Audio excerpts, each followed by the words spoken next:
að ganga frá bókunum og Guðfinna Jóna Guðmundsdóttir ætlar að lesa upp bókanir frá Framsókn og Flugvallavinum. Gjörðu svo vel, Guðfinna.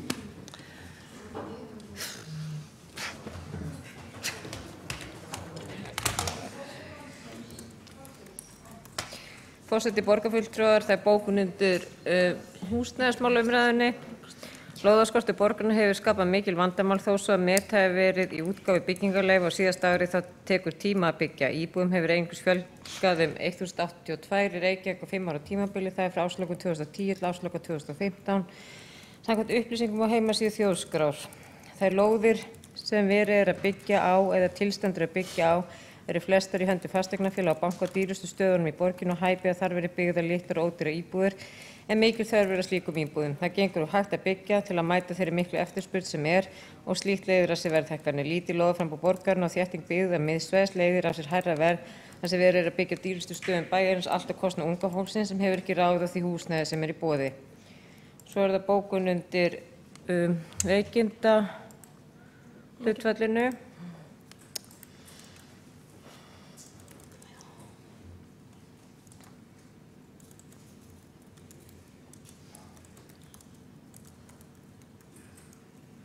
Sveinbjörg, viltu senda verðina?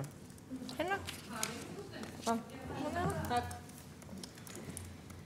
Hátt veikindahluta starfsmanna Reykjavíkurborgar áhyggjuefni, bæði vegna þeirra sem í hlut eiga og kostnaðinn sem að því hlýst. Þumalputtareglun hefur verið sú hjá atvinnurekendum að ef veikindahlutfallið sem komið í 4% ársgrundvelli þá sé þá rauðu svæðin helst vilja atvinnurekendur sé tölu frá 0 upp í 23% yfir árið. Veikindahluta starfsmanna Reykjavíkurborgar langt yfir því að 5,9% árið 2015. Ljóst er að aðgerðir meirihlutans frá því að rauðu tölu birtust 2014 hafa engan álíku borið miðað við þær tölur sem hér liggja fyrir.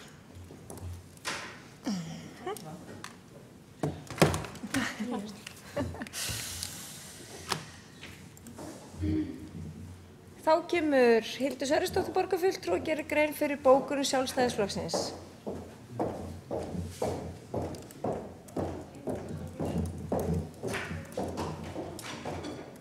Já, forseti.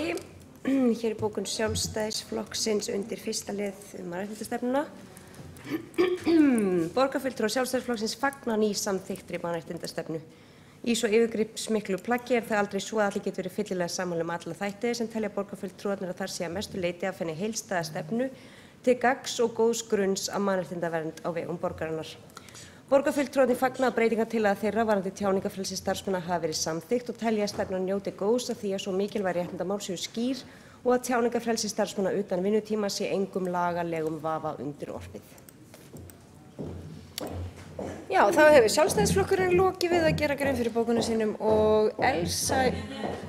Nei, þetta er bara rugglaðasti forseti í sögu lýðveldisins. Herðu, Kjartan Magnússon borgarfulltrúi, gjörðu svo vel og gerðu grein fyrir bókun Hjálpræðisherinn. Já, rétt forseti.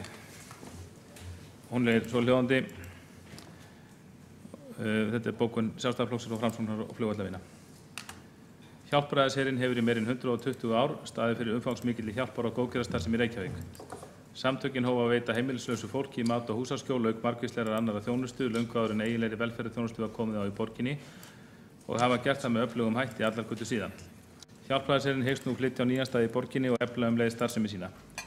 Í ljósi þessara starfsemi því rétt að samtökin verði undanþegin byggingarréttargjaldi vegna úthlutunar lóðar við Suðurlandsbraut 72-74 en greiði hins vegar gatnagerðargjald.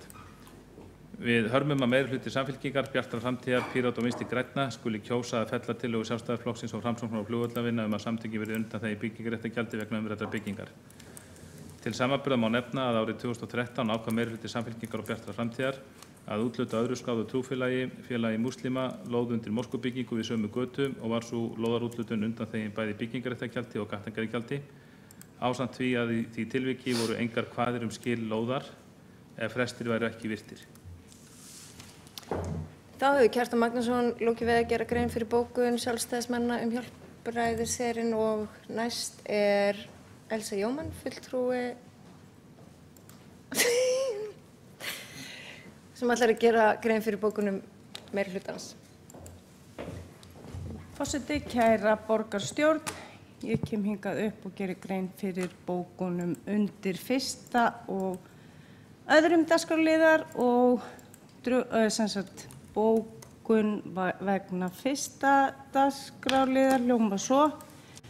Það fagnaðarefni að samstaða hafi náðst endurskoðun mannréttindastefnu Reykjavíkurborgar. Stefnan metnaðarfull og hún afrakstur langs og ítarlegs þverpólitísks samráðsferils þar sem margir hagsmunaaðilar voru fengnir að borðinu.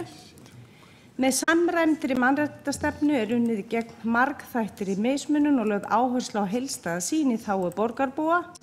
Jafnframt lögð áhersla á skyldur borgarinnar til að afla og miðla upplýsingum ólíka hópa og taka tillit til mismunandi hópa við upplýsingamiðlun og þjónustuveitingu.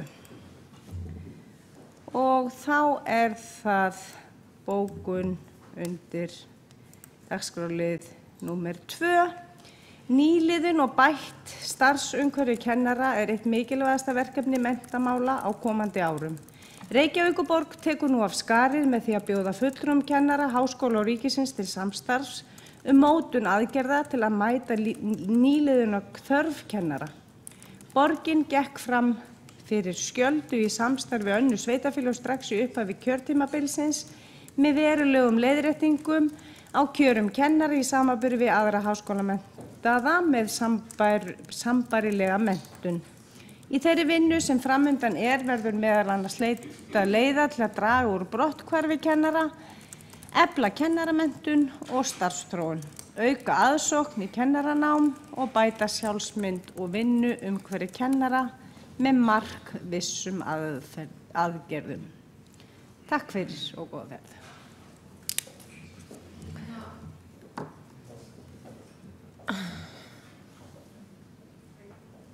Þá höfum við gengið frá bókunum. Nei, við höfum það ekki. Skóla, já. Það gleymdist ein bókun og Sveinbjörg Birna Sveinbjörnsdóttir, borgarfulltrúi, ætlar að koma upp og gera grein fyrir gleymdu bókunni. Ertu búin að bóka ljóðið? Ljóðið? Já, ég kemur til bundnum á næst, sko. Klukkan svo margt samt. Það var í borgarráði. Ég var búin að senda þetta Helga. Ótímabært og gríðarlega mikið brottfall kennar og kennarastétt sinni og starfstétt sinni staðreynd sem og lítil nýliðun. Þessi staðreynd ekki ný af nálinni þar sem í samstarfssáttmála meirihlutans frá 2014 þetta eitt af markmiðum sem stefnt skuli að vinna úr, bætaði við. Við teljum það því miður hve mjög hefur dreitið sér þetta brýna mál á oddinn og bregðast við með beinum aðgerðum miklu fyrir á kjörtímabilinu.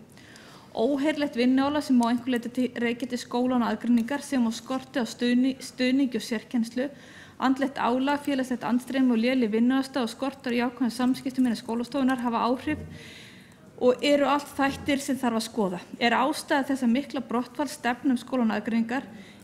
Spurningamerki. Mikilvægt að í þeirri vinnu sem lagt verður af stað með nú og formála skóla og frystinaráðs hefur boðað að leita verði eftir aðstöðu kennara í borgarna til þessa. Já, þá okkur ekkert að randbúnaði og við getum slitið fundi þar sem að greint hefur verið frá öllum bókunum og dagskráin tæmd klukkan korter yfir 9.